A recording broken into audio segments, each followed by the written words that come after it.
तो आज की वीडियो में हम लोग देखेंगे कि आप लोन कैसे ले सकते हो अगर आप इन्वेस्टेड हो म्यूचुअल फंड में।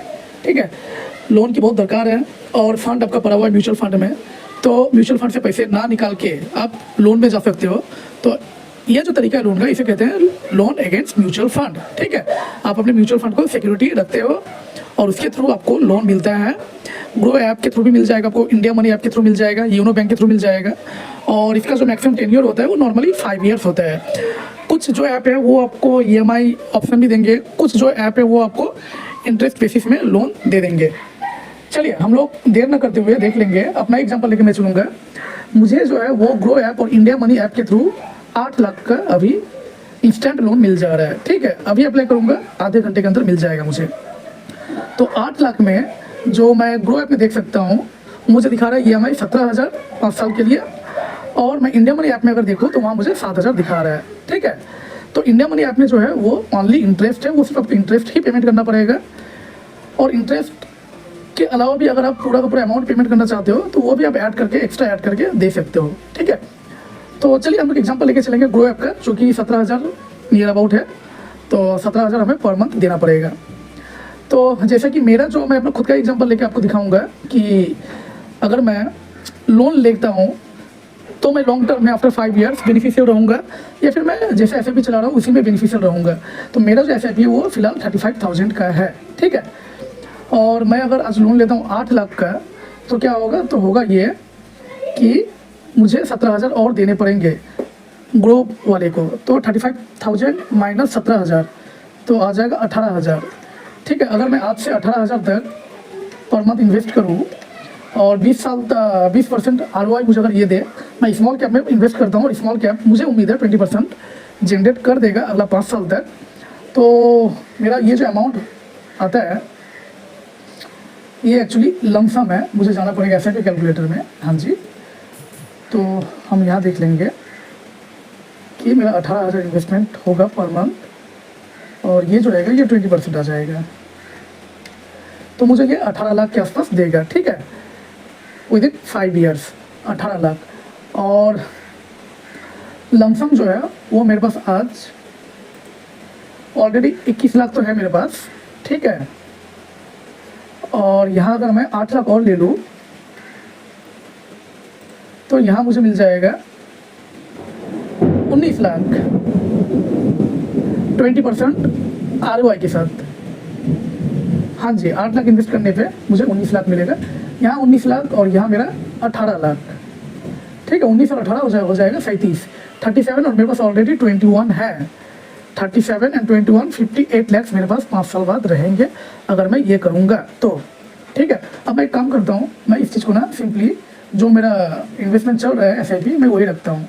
तो मेरे पास कितने रहेंगे, 35, ये मेरे पास 5 साल के अंदर 36 लाख आ जाएगा। 36 लाख और मेरे पास ऑलरेडी है वो है 21 लाख। सो 57 लाख के आसपास मेरे पास यहाँ पर हो जाएगा। और वहाँ हमने देखा था वहाँ हमारे पास 58 लाख हो रहा है। तो डिफरेंस जो है वो 1 लाख 1.5 लाख का, ये बहुत ज़्यादा नहीं है। चलिए ठीक है, तो आप ये आपके ऊपर डिपेंड करता है कि आप क्या करते हो, SIP ही सिंपली रन करते हो या फिर आप लोन लेते हो और फिर 8 लाख का लोन लेके फिर आप लमसम में इन्वेस्ट करते हो। मेरा जो पर्सनल ओपिनियन है वो ये है कि मुझे ज़्यादा टेंशन नहीं चाहिए। जैसे SIP चल रहा है 35,000 का, मैं उसी को अपना कंटिन्यू करना चाहता हूँ। तो इसके पीछे रीज़न है, कई सारे रीज़न है जो मैं वीडियो में बाद में आपको बताऊँगा। और तो चलिए मैं रीज़न लेके स्टार्ट करता हूँ। ठीक है, रीज़न नंबर 1 क्या है, एक तो मुझे शांति चाहिए। ठीक है, नंबर 1। नंबर 2 जो ये है वो ये है कि इसमें मेरा म्यूचुअल फंड जो है, कई सारा फंड मेरा ब्लॉक हो जाएगा। ठीक है, ब्लॉक हो जाने के कारण मैं जब तक रिपेमेंट ना कर दूँ लोन वाले को तब तक ये पैसा मैं निकाल नहीं सकता हूँ। ठीक है, हालांकि मुझे निकालना भी नहीं है, लेकिन खुदा ना खास्ता बहुत इमरजेंसी आ जाए तो मुझे अगर कुछ पैसे निकालने पड़े 10,000 15,000 तो भी ये निकाल पाना पॉसिबल नहीं है। हाँ, लोन अमाउंट का आप थोड़ा 8 लाख से घटा देते हो, 7 लाख कर देते हो, 7.5 लाख करते हो, तो फिर आप जो है वो आप फिर कुछ एक्स्ट्रा अमाउंट आपका बच जाएगा जो आपका ब्लॉक नहीं होगा ऐप में।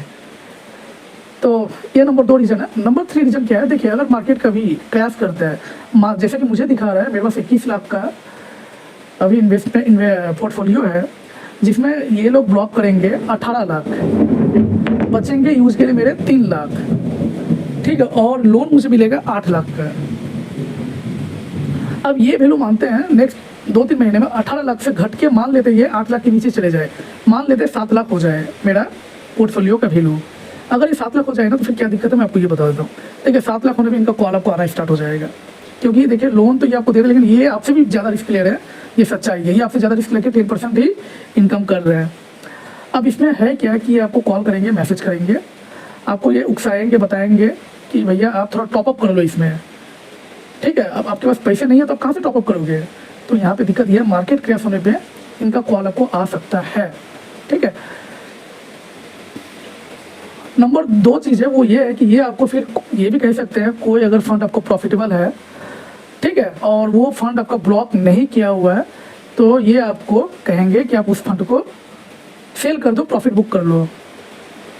या फिर अगर कोई ब्लॉक्ड फंड भी है तो उसे भी वो सेल करने बोलेंगे।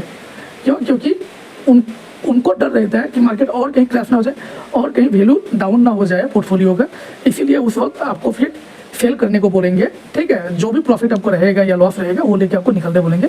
इस तरह का मेल या कॉल आपको आ सकता है। और तो देखिए ये सब चीज़ क्या है कि आपका शांति को हैम्पर करेगा। सिर्फ 1 लाख 1.5 लाख ही आपको एक्स्ट्रा दे रहे हैं। और अगर आप इसमें जाना भी चाहते हो तो मार्केट को टाइम करना बहुत इंपॉर्टेंट होता है, ठीक है। अभी market already all time high के आसपास आ चुका है, ऑल टाइम हाई से 6% ही नीचे है, सिर्फ 6% नीचे है।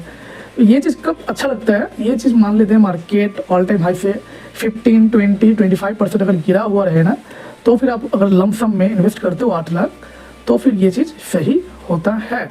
तो कुल मिला के ये बात है, डिपेंड ही आपके ऊपर करता है कि आप क्या करोगे। मैंने अपने बारे में बता दिया है, मेरे को तो अभी 8 लाख का लोन ऑलरेडी मिल रहा है, लेकिन मैं कोई लोन में नहीं जाऊँगा। रीजन बिल्कुल आपके सामने। वीडियो अगर आपको पसंद आया तो जरूर लाइक, शेयर, सब्सक्राइब करना। मिलते हैं अगले हफ्ते, तब तक के लिए धन्यवाद। जय हिंद।